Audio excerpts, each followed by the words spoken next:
Okay, as we discuss the American Revolution, I suggested to you that England played a very significant role in the motivation for the leaders of the revolution. And my theory was that motivation, that the role of England wasn't about taxes. It was about the James Somerset case. It was about the proclamation line. It's when you start to look at how did America make money after, it becomes very clear that they were making money by taking rich, fertile lands, extrapolating the resources from those lands, creating commodities, and making money from it. And in addition to that, it all hinged upon the availability of enslaved peoples to perform the labor. And so that is going on, and the case about James Somerset involves slavery. And so the court decision there by Lord Mansfield says that there's nothing in English law that creates slavery, therefore you have to let James Somerset go. And then subsequent to that, England passed the slave law that outlawed the international slave trade from England. And then in the 1830s, they pass another law, which is to abolish slavery.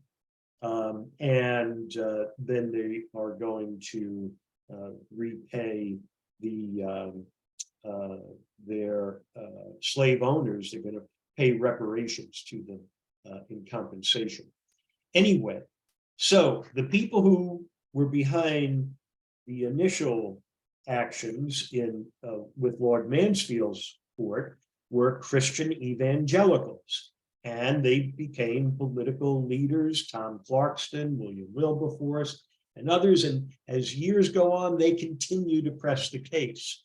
And what they do is they mix issues together to kind of deceive in what they're up to, but in the end, they get England to abolish slavery.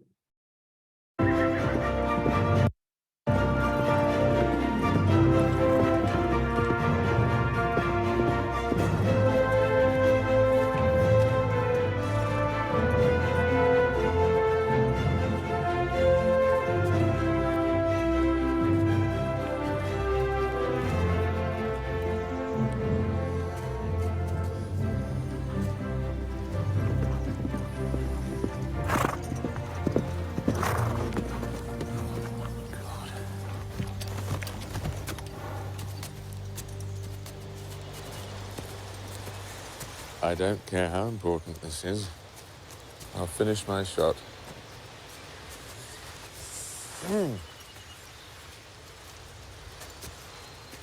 Oh, for God's sakes, what is it? We decided... Billy, we've decided not to bring forward an abolition bill this year. No? Indeed not. Instead, we're going to address ourselves to the issue of the use of neutral flags on cargo ships. How unutterably dull. Exactly. We're going to suggest that French cargo ships sailing under the American flag of convenience be liable to seizure by privateers. Part of the war effort. Patriotism, all that. Since when have you been interested in the war effort, patriotism and all that? I'm not. So, I'll continue with my game?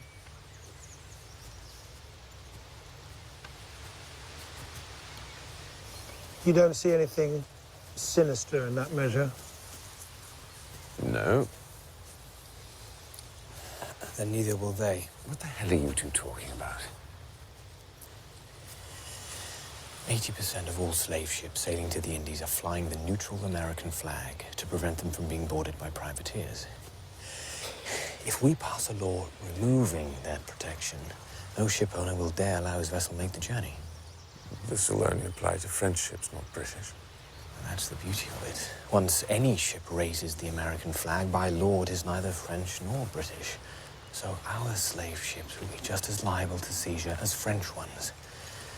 The privateers won't care whose booty they're taking as long as they're operating within the law. Without the protection of neutral flags, 80% of the British slave trade will be finished overnight. Dear God. But Prime Minister, we need to tuck this bill away somewhere. Disguise it.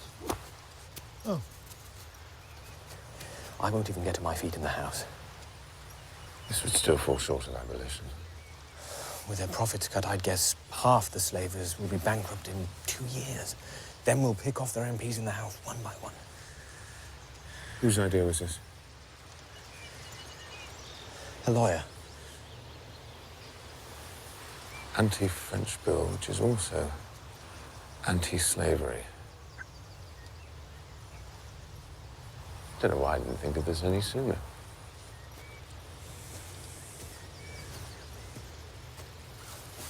Oh, but we can't let anyone know that we're behind this. We need you to instruct someone to put this bill forward who's seen as a patriot. We don't want any fuss. We just need someone really, really boring. Typically, a French ship will change its registration to raise the American flag and pick up a cargo of sugar in Havana. It will then sail to Carolina, or Virginia, or Florida, or New York City, or even Boston.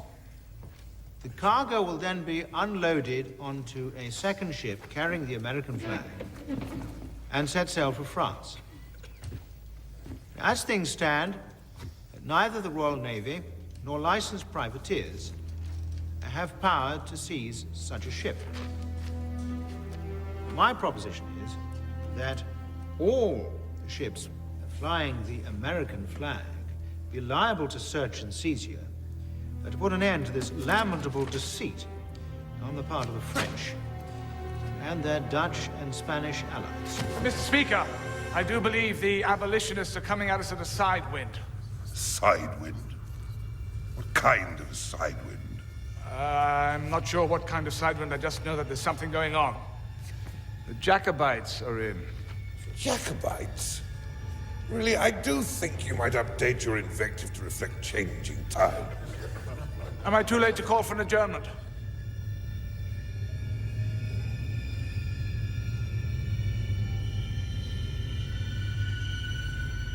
Of course you are. Now, will you let the honourable gentleman proceed? As I was saying, my proposition is that all ships flying the American flag be liable to search and seizure, put an end to this lamentable deceit on the part of the French and Dutch and Spanish.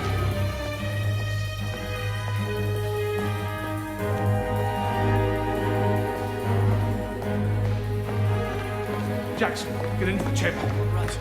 Camber, chamber, move your ass. What's going on?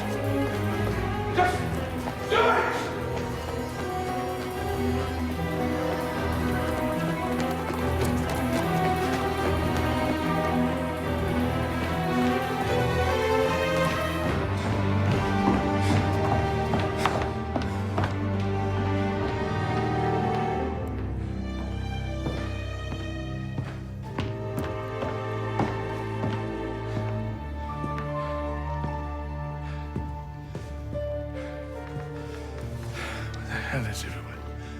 Everybody's at the races in Epsom. They were given free tickets. I saved one for you. A free gift from William Wilberforce.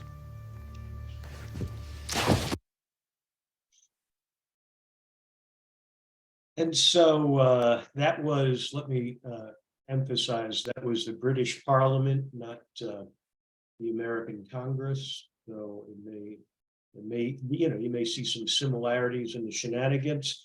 Anyway, the point is that once England was squarely on the side of ending slavery, that caused repercussions through America, because that then became a threat to slavery in America, because England was the biggest customer. And so it's important to understand where we are when we get to the point of the Civil War. The slave economy was predicated on cotton as the raw material, grown and harvested with slave labor on inland properties of the Mississippi Delta that now can be moved to port cities by rail. There's also canals that are being built and all kinds of stuff to be able to get transportation to move product from inland to the coast to ship to Manchester, where it's made into finished product by English manufacturers. Mind you, at the same time, there are now cotton manufacturing is starting to spread throughout Europe. The rest of the continent is starting to develop a cotton industry. And in America, there is a textile industry that has blossomed.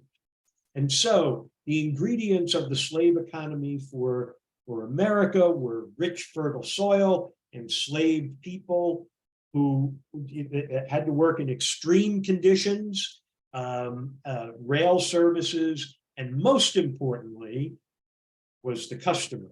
So if the customer is now grown hostile to something that is a fundamental ingredient, then that causes great problems.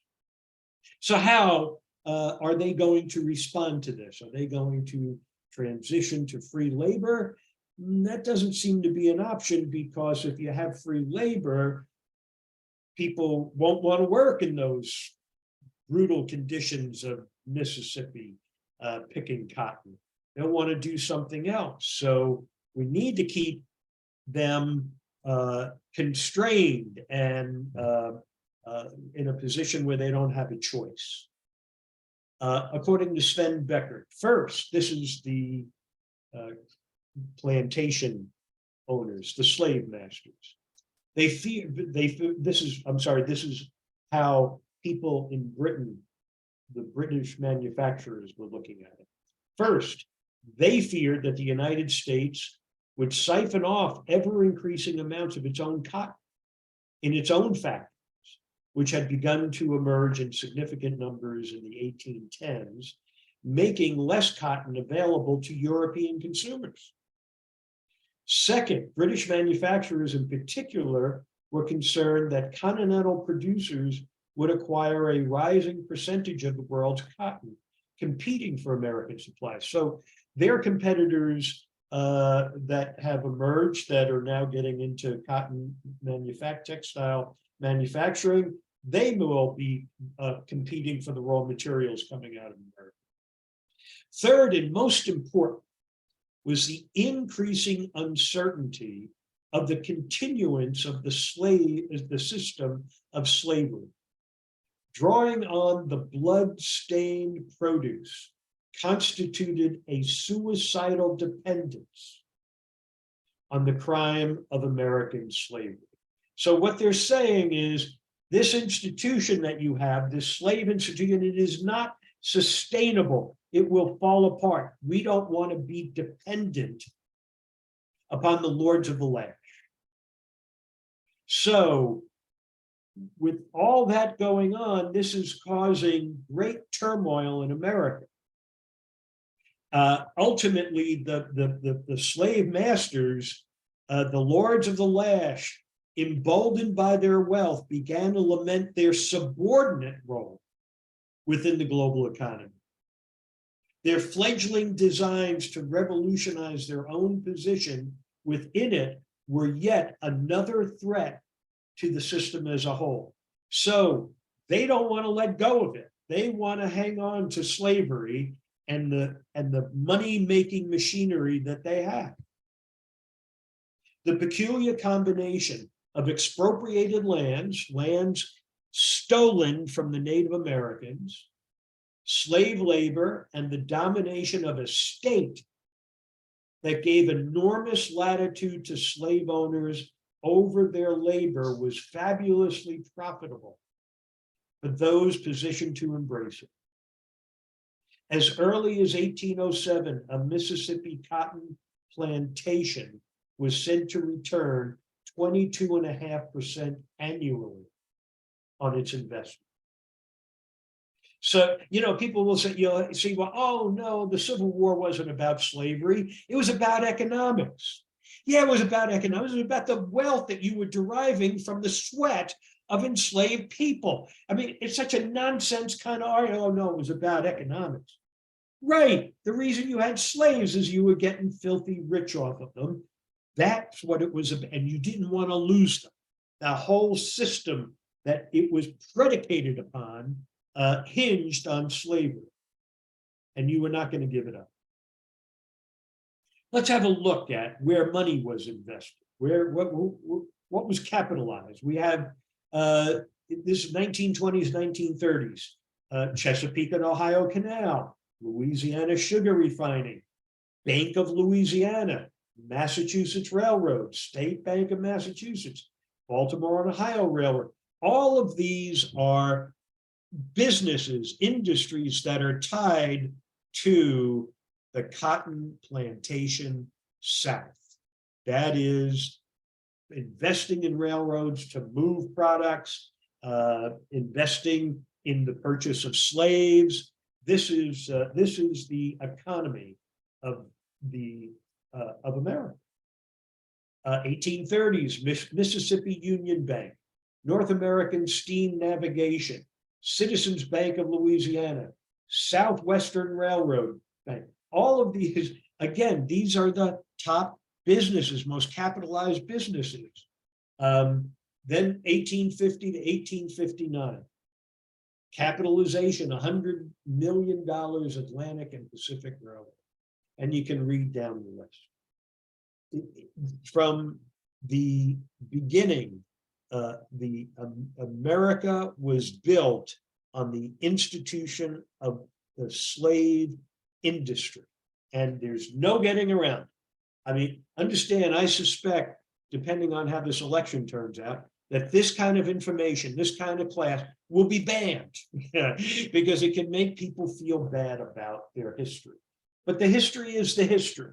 No matter, it is what it is. And there's no dancing around it. There are people who will say, oh, well, by the time of the Civil War, slavery was ending anywhere. That is absurd. That is absolute nonsense. And you can tell that when slavery was abolished by Lincoln, right? It was reconstituted under Jim Crow. So it wasn't ending, not in the least. 1865, Pennsylvania Railroad, Erie Railroad, New York Central Railroad, Baltimore. What do you need the railroad for? You need it to move cotton from the rich, fertile soil inland to the coast. And it's also important to recognize that slavery is more than just a source of labor. Remember when we talked about the Enclosure Acts, which is one of the items that I think you need to know to understand American history, because that's who populated the British colonies. The people who were the dregs of society, the people who had been kicked off of their common lands, where they had farmed for centuries. Now they're kicked off so that those lands can be used for grazing and for development of the wool industry. And those people had nowhere to go. So they go into urban centers, they become thieves and all the rest, they get arrested, and then they get moved into the colonies. And they are down and out, and they need to feel superior to someone. Enter Bacon's Rebellion. And what happens in 1667, again, one of the items I think you need to know to understand American history, because it's at that time that they established the idea Here's what you can do to your white slaves. Here's what you can do to your black slaves. We treat them differently. Why do we treat them differently? Because these are white and these are black. And so the white slave is treated better than the black slave, and they have a sense of superiority. You also need to consider the cultural infrastructure of racial hate. The slave Bible that was created to tell enslaved people, God wanted it this way. I'm sorry, but it's here in the Bible. See, if they created their own. In the arts, the many themes of racial denigration. That it's part of the propaganda to make these people, they're all animals. Well, yeah, well, they got on me for calling them all animals. Well, I think so-and-so's an animal too. If you can transform that human into an animal, then maybe it becomes okay to have animal husbandry, human husbandry. Education, blacks are a separate species. And we're taught that in school. We were taught, for a long time. Well, they're just not the equal of us. And government, we have laws for slavery, which is the essence of institutional racism. Ending slavery represented much more than transitioning to free labor. It meant a complete transformation of America's worldview. But here's another part. It also meant an end to legalized rape, murder, pedophilia, free from criminal sanction. Slave masters refused an end to slavery at any cost. We've done an exercise in classes in the past where I say, I have $500 million here in my hand. What would you do to get it? And everybody has a limitation. Oh, well, I wouldn't do that. And I do that exercise so that you can realize there are people you're not like. There are people who are not like you. They will do anything to get the riches. Anything. There is no limit. Poison the water. Let children get shot in classrooms. Let the climate go to hell. There is no limit. And it's important to recognize that. And the slave masters knew no limit. Yes, there are some exceptions, but they are a very small percentage. And so what happens is America is also expanding into new territories, which again poses a threat to slavery. And we're gonna get into conflicts about that, all of which becomes another factor contributing to the Civil War. Civil War is not a product of one thing, it's a product of multiple things. And it's important that we recognize that. Okay, let me get my next video up. Play. Okay.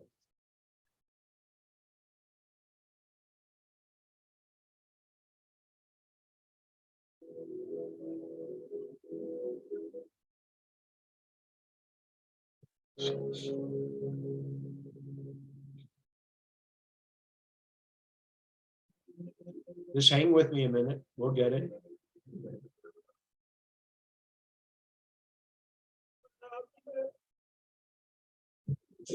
Slavery transforms America into an economic power. And that made slavery. She can't leave. I must say,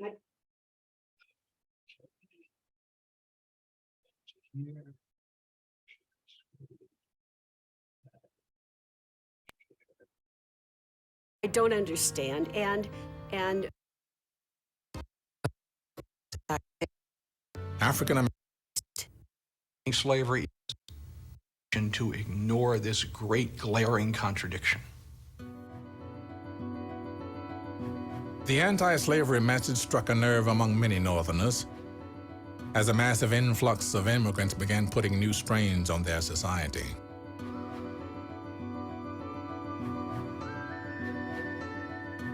The Irish wage laborers who built those railroads, who dug the canals, were the first real wage labor working class in America.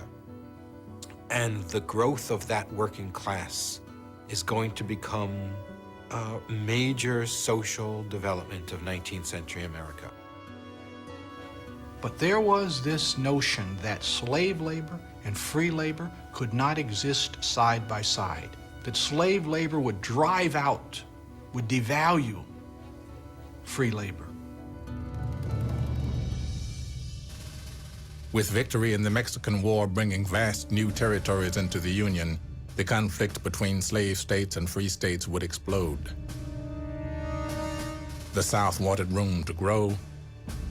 The North saw a promised land for free labor. As violent confrontation loomed in the West, Congress devised the Compromise of 1850. California would be admitted as a free state, and in return, the South would get the most severe fugitive slave law in the nation's history. The Fugitive Slave Law of 1850, you have to understand what this law said. It said that a person could be accused of being a fugitive slave and that person would have no right of self-defense, no right to speak on his or her own behalf, no right to a lawyer, no right to a jury trial. Think about it. The law was a resounding defeat for abolitionists. Local officials would receive the hefty sum of $10 for every African American handed over to slave catchers.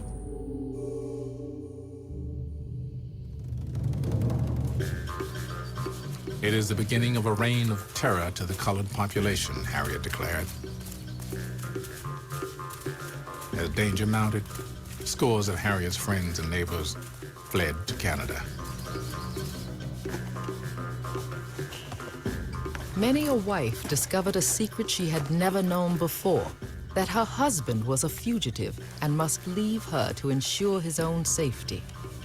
Worse still, many a husband discovered that his wife had fled from slavery years ago, and as the child follows the condition of the mother, the children of his love were liable to be seized and carried into slavery.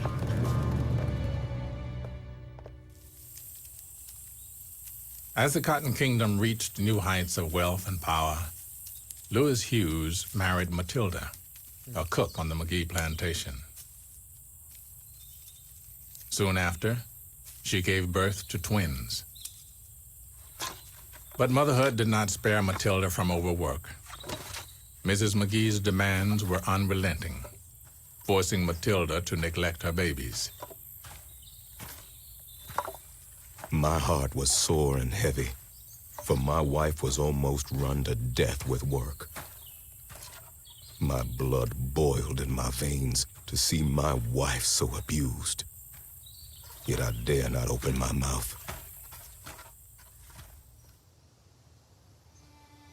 Within 6 months, the twins were dead. Well, it's a heartbreaking situation, and what makes it even worse is that you realize that every slaveholding household in the nation had this kind of a scene sooner or later. We have babies dying like crazy. We call it infant mortality. That's a very clinical word for babies dying.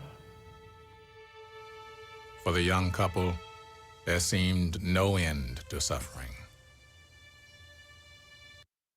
It doesn't matter what people on earth think about you. I, God, love you. On August 22nd, 1831, a small army of the oppressed rose up, and the world of Harriet Jacobs and of slaves throughout the South was forever changed.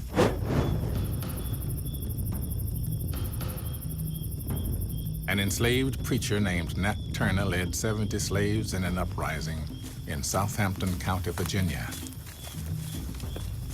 In a 48-hour period, they killed 57 whites, including women and children. It is no accident that Nat Turner was a preacher. It is no accident that when he goes to war, he does so based upon commandments that he finds in the Bible, in Christianity. It was disturbing, to say the least, to slaveholders that their slaves might spout back to them Christian doctrine which would justify slave rebellion. As word of the rebellion spread across the South, whites began to lash out.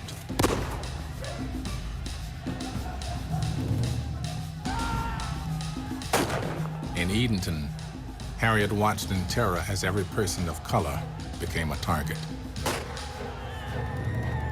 Groups of white men were rushing in every direction, wherever a colored face was to be found.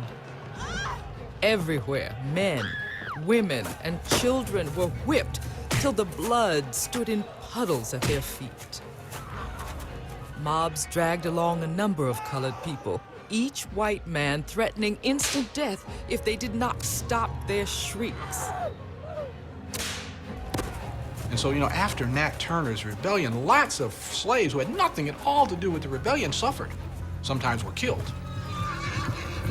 Not because they were involved in the slave rebellion, but because white people were more afraid. And when they got more afraid, they got more violent, and they were more dangerous. They had to retaliate. They had to show that, in fact, no black rebellion would or could succeed. And so they struck back. They killed blacks in the countryside. They took and cut off their heads, and they put them on the roadside on stands as a sign to all blacks that they could not and should not rebel.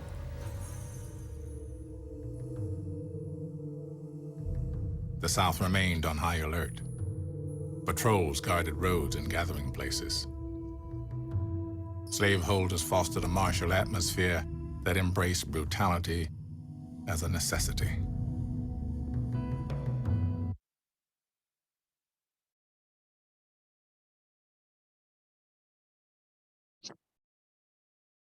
I have one more that I want to show. And mind you, all of this stuff gets attributed to states' rights. It's not about the brutality, not about the money. It's about the principle of states' rights.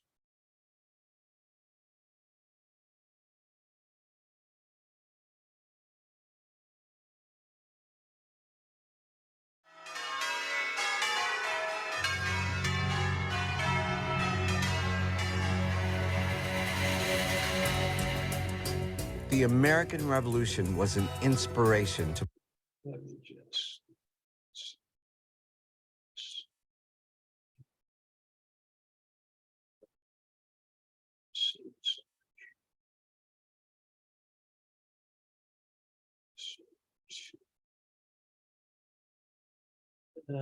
Okay, let me try this again.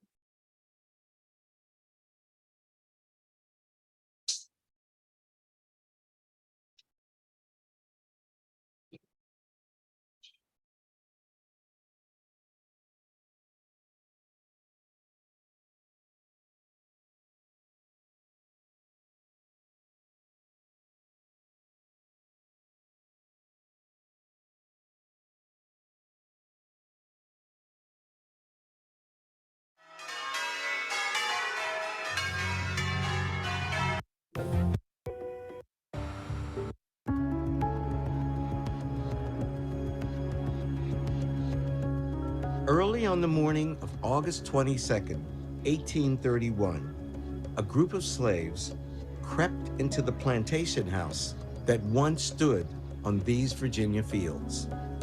They killed the planter and his wife. Then they killed the children.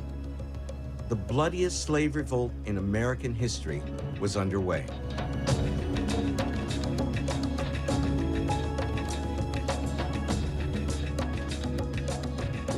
Over the next 2 days, more than 60 white people would die. They go house to house, and as they go, they pretty much kill every man, woman, and child that they can find. It was incredibly personal. The people that these rebels were killing were often people whom they'd grown up with, whose parents had enslaved their parents. The slaves were led by a man named Nat Turner, a self-styled prophet who claimed that God had told him to slay his enemies. In hindsight, his motives seem much simpler. Why did he do it? Why him? Why here? Why then? He did it because slavery was awful. Slavery was horrible. He did it because daily he was watching communities be torn apart. He did it because he knew the stories of women abused by slave owners. He knew the stories of how from farm to farm being split up was horrible. And he knew the constant threat of being shipped away.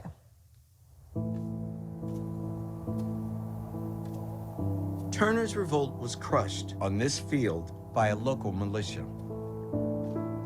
Looking back, it's easy to see it as a suicide mission, the desperate act of a people pushed too far.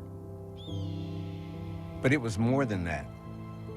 Turner made real the secret hopes of millions of slaves, and he sent shockwaves across slaveholding America. The Nat Turner Revolt happens in an international context where not only are the abolitionists in the North beginning to gear up their agitation against slavery, but also in the British Empire, slavery is on its last legs. In 1838, it's over, and slavery has ended in the British Empire.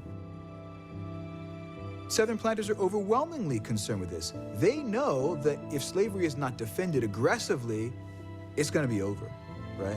And Nat Turner is just one warning signal among many that they're on the losing side of a global battle. In the wake of Turner's revolt, Southern planters defended themselves by launching an intense ideological campaign, projecting an image of happy slaves and benevolent masters, arguing that their way of life was beneficial to both races. There were some pro-slavery writers who argued that what slavery really was the possibility of perfecting the human condition. It's like Americans have been given this gift of Africans.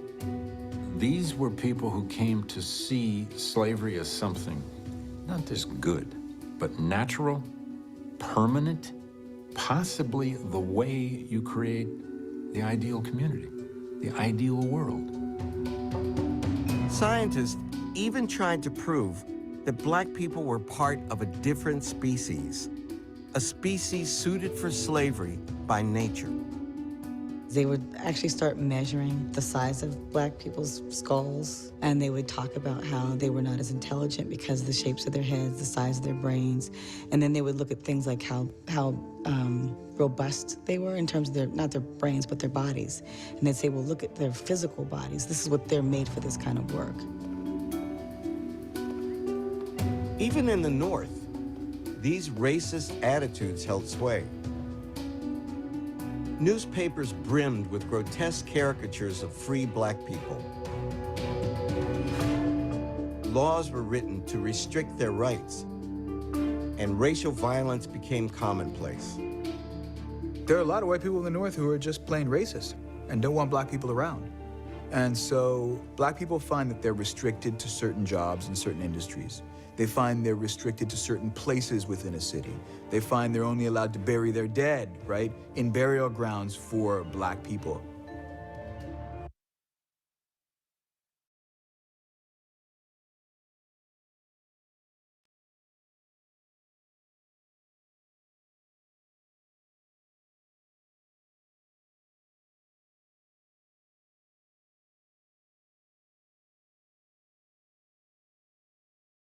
And so what happens is America doubles down on slavery. Remember, the political system had been designed to favor the slave masters. It's written for possession of property.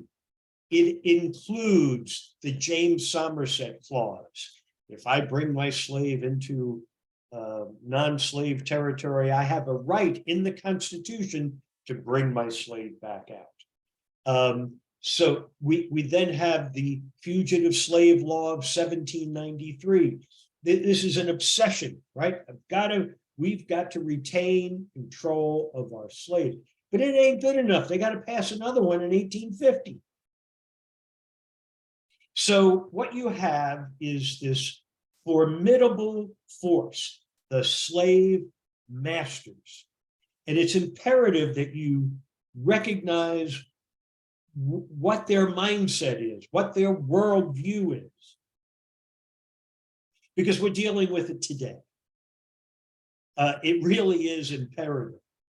When I do my class in winter about the landscape that gave us Trump, the thesis is that at the end of the Civil War, the slave masters were put back in power. They didn't suffer any recriminations. They put slavery back in existence with Jim Crow. And that was the power brokers of America. And they were going to continue fighting to retain that position right up to the modern day. And so we become revealed as a nation of domination, not of freedom and liberty. Okay. Lauren, we can open up for discussions.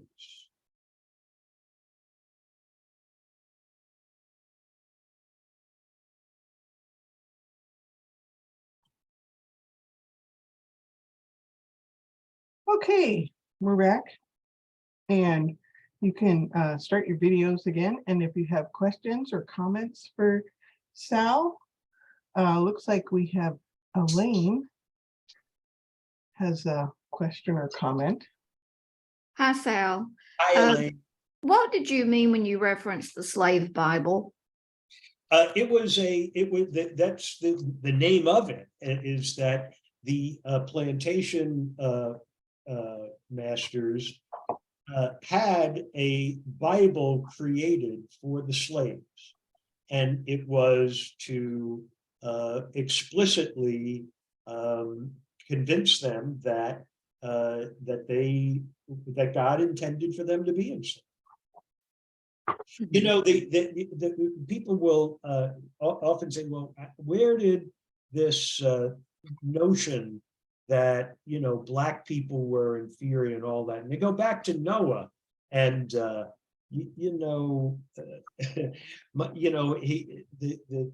children see him naked and he gets angry, and Ham is looking at his father naked, and so he gets banished, and somehow Ham becomes Black. I mean, you know what? And it's just it was a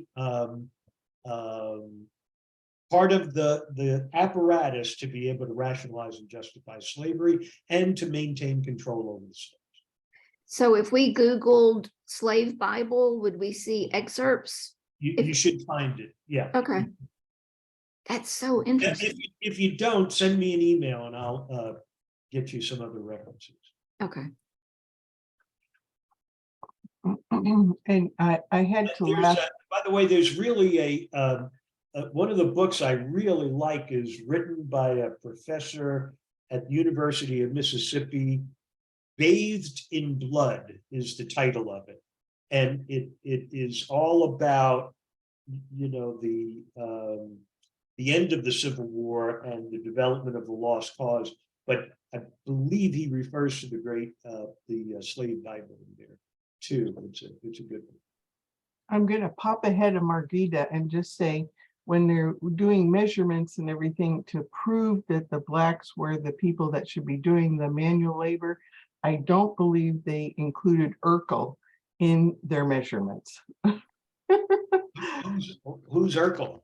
Urkel was a character on a sitcom, and he just this skinny, gawky kid, black kid, and he could not lift a flea. Okay. But lost on you if you don't know the reference. I watch C-SPAN. I'm the most boring person you know. That's okay. Margita. Hey, Sal, could you explain that video clip we saw? I was really confused, and I guess it shows my lack of historical knowledge there. When we saw the British Parliament and these two, I don't even know who they were. Okay. That was when they were trying to have an anti-French bill to weaken France, and then that was the same as the anti-slavery bill coming about.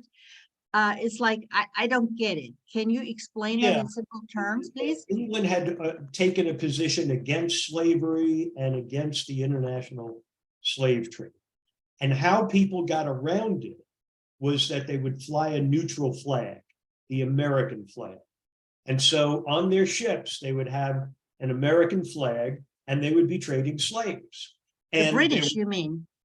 The French, whoever was in slave trading to avoid the British Navy would be able to fly a neutral flag, and then they wouldn't get boarded by, any privateers or whatever who were coming and looking, to see, do you have slaves on that ship? And so what they devised was they wanted to eliminate the British ships from flying the American flag and continuing slave trading. But what they did is, and that was William Wilberforce with his friend Tom Clarkston, who was the prime minister, who was golfing, is they come up with an idea to say, we want to outlaw that if you're a neutral ship flying the American flag, that we want to make it where we can legally inspect your ship. But they aim it at the French, right? But if it affects the French, it's also going to affect the British shippers. So that was their way of disguising what they were actually doing. And then they get it introduced in Parliament, and they do it in a way where the opposition, their people had gone away. They didn't think anything important was going to go on. So they left the meeting, they went on to other things. And then the leader of the opposition party discovers, wait a minute, they're pulling a fast one on me. And I don't know what it is that they're going to introduce, but I can tell they're up to something. So he runs out to try to get his side to come back in, but they're all gone. And so they wind up passing the bill, which eventually becomes a spoke in the wheel for ending the international slave trade legally. Yeah, but what I don't get is that the British power class, the elite, the industrialists, etc., they profited from cotton, they profited from American plantation slavery. So, and I also know that a number of them supported the South during the Civil War. And there were even some warships being built or whatever for the South. So there was some support. So the anti-slavery stance in the Parliament versus the economic disadvantage, how does that jive? I don't quite get that. Well, what you have is in the British Parliament is there's a fight going on between the abolitionists and the people who are benefiting from slavery. And so they're jockeying for who's going to get who's going to get what they want. And what I find fascinating is that it was the British evangelicals who had the original case with James Somerset, they don't give up and they keep the fight going and they politically outmaneuver their opposition. So it's, yeah, I mean, let me say it's I'm looking for a mini series that captures the drama that played out in England, the fight between the abolitionists and the people who were benefiting from slavery. Mind you, even though they've outlawed slavery, they're still benefiting from it because they're getting the cotton from the South. The banks are investing heavily into mortgage-backed securities in the Americas, which is funding slavery. So yeah, there's it's the same as we have here. You got one side wants this, the other side wants the other, and they're at war. And if they maneuver, one wins out over the other. I just think it's fascinating, but that's what was going on. Yeah. Okay. And I know it gets complicated because that's I really think reading the story about the evangelicals who were dead set against slavery, it was, you can't look at the Bible and still, be supportive of this thing. And it's that story, because one of them is John Noonan, who wrote Amazing Grace. He was a slave master, and he believes in his faith, and then the light comes on for him, and he realizes, what am I doing? I'm transporting human beings, and so he goes through his metamorphosis and becomes a part of that whole group. So I just think, when you start reading about that whole group, Tom Clarkston, William Wilberforce, Granville Sharp, it's really quite interesting. Yeah. Coral, what do you have? A couple of things come to mind. One is I haven't been attending the class regularly, but perhaps you have forgotten a whole series of other things in American history that changed it on beyond slavery, which is horrible. I agree. But how about the Chinese building the railroads out in the West, and the Irish as well, who were not welcome in Boston, among other places. And a huge influx of immigration that took place between, say, 1830 and actually the end of the, more or less, end of the century. It went on, but there are so many threads in here that all contribute, like the development of the cotton industry in India, which alleviated some of the British need for southern cotton, among other things. Well, yeah, I have talked about that, in that, again, what were, of the 24 things that I think you need to know about America to understand America, it is to highlight that the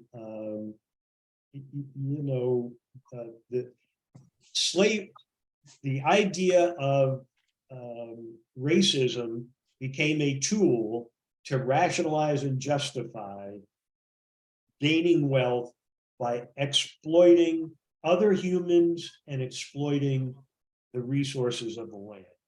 And if it wasn't skin color, they would have come up with something else.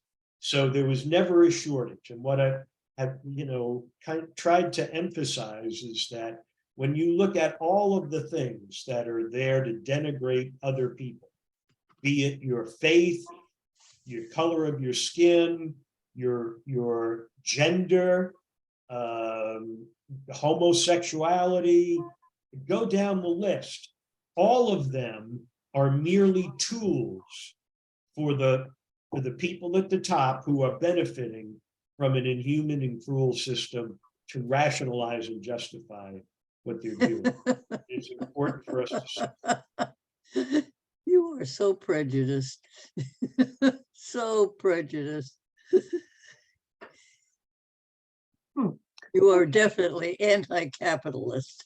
But anyway, that's a whole different subject. Well, I mean, you can make that. I would say I'm not anti-capitalist. I think that the capitalist system is just a system. It is what you do with that system. And Oh, absolutely. it doesn't mean that you can't have something where people can invest in an industry, get a return on investment, have income, profit, loss, all of that. Nothing wrong with that. It becomes wrong, I think, from my sense of morality, when you're doing that on the blood of other humans. Then I think it's kind of like, you know, I can take a knife and I can say this can be a very dangerous thing, but it can also be a very good thing. It depends on what it is I decide to do with it. So it's not. Perhaps I am prejudiced, anti-capitalist, but I don't think so. Go ahead, Tim. Yeah. Would you care to speculate or discuss a bit this trend among certain Americans to be anti-history? In other words, we can't talk about the history of the United States if it involves anything that makes the weak feel bad. You know, I mean, and then of course they don't want anybody feeling bad about America. And they use this a thing that teaching America to students is teaching them to hate themselves. No, that's some crap that they've made up again. But my concern is that if enough people get in control and we don't teach history, or we teach a version of history that is acceptable to those who don't want to talk about history, what the outcome will be. What would you care to discuss a bit about that? Look, I mean, I think it's I mean, I hate to kind of give, you know, overly simplistic answer, because obviously it's complex, but I think that when you have a society, a system that has emerged and it becomes deeply entrenched, you have the people who are benefiting from the system and the people who are not. Those who are benefiting from the system, they're not taught that we're benefiting from this at the expense of other people. You're taught we're benefiting from this because we're the good people. We follow the rules. We study hard in school. We don't rob people. We, you know, we dress right. You know, we go to the right church. So for someone who's done those things and had it reinforced, and the system has worked for them, they went to school, they studied, they got good grades, they got to college, they then got good grades there, they got a good job, and all the rest. For them, the system is a good system. When something comes along to challenge that, it's terribly threatening. It means I didn't earn what I got. It means that I'm the beneficiary of a crime. And so they resist. They don't want to hear that. What they want to hear is what we're doing is the right thing. What those other people are telling you is the wrong. They're just liberals. When Roger Ailes created Fox News, he said, I'm not here to tell people what they need to hear. I'm here to tell them what they want to hear. And so all of these ideas, when you look at Fox News, reinforces all of the stuff that says, white America, yeah, you live in nice subdivisions and you've got, you know, great restaurants and all. It's not, and the Black people, they don't have that, or any other, you know, minority group, they don't have that. It's not because of something you did, it's because of them. They're the reason that they don't have the stuff you have. And if that's what you want to hear and it's reinforced, you believe it. Now that also becomes a political force, and you have political people who are exploiting that. And they exploit it, but they don't say you have to, exploit the inner recess, the biases, the narratives that are in your head in a way that, kind of disguises, at least rudimentary disguises, the racist part of it. But what they do is they say, well, critical race theory is there to make kids feel bad about their heritage. It's nonsense. Right. But it works. And it says to white people, you see all this stuff that you're hearing about what was done to the Indians, what was done to the black people, what was done to poor whites. Don't believe any of that. We did it because we were frontiersmen. We took a chance. We believed in religious freedom, and that's how we got to where we were.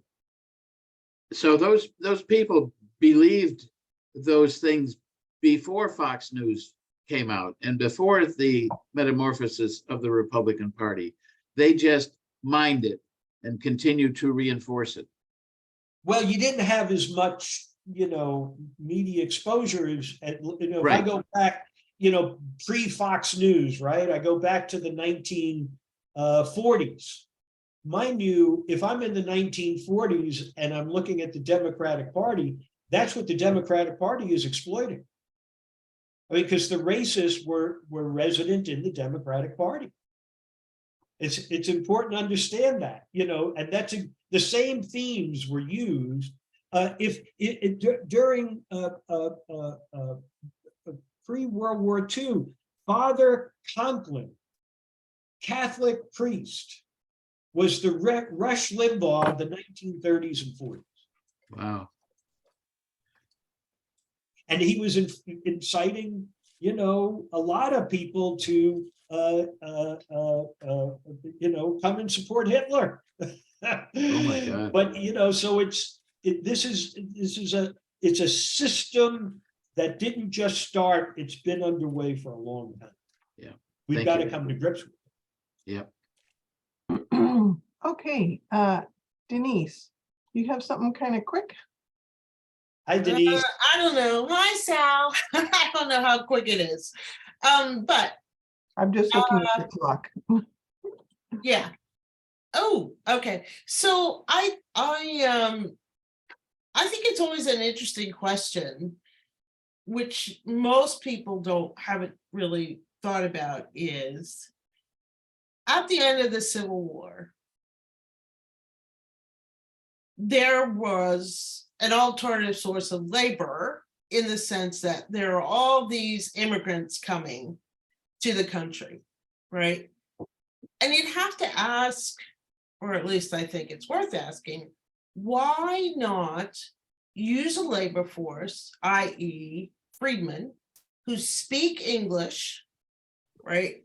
Who can easily work in factories, etc., rather than take all these foreigners who don't even speak English and you got to train them and you got it, right? And that never came up as a question. In fact, it would make more sense to take all the foreigners who used to be farmers and use them as a labor force to grow cotton, except they'd have to be paid. But still, they were from systems that didn't pay labor very well. To me, that's an illustration of why we have a caste system here, but that's a whole separate subject that I'm not going to do. But I think it's worthwhile asking and sort of figuring out the answers to that question. Well, if you understand, one of the things that was a very key factor, picking cotton in the Mississippi Delta was physically grueling. Yeah. African slaves sold for a premium because the African slave was stronger than the other slaves on the market, more resilient and more adaptable.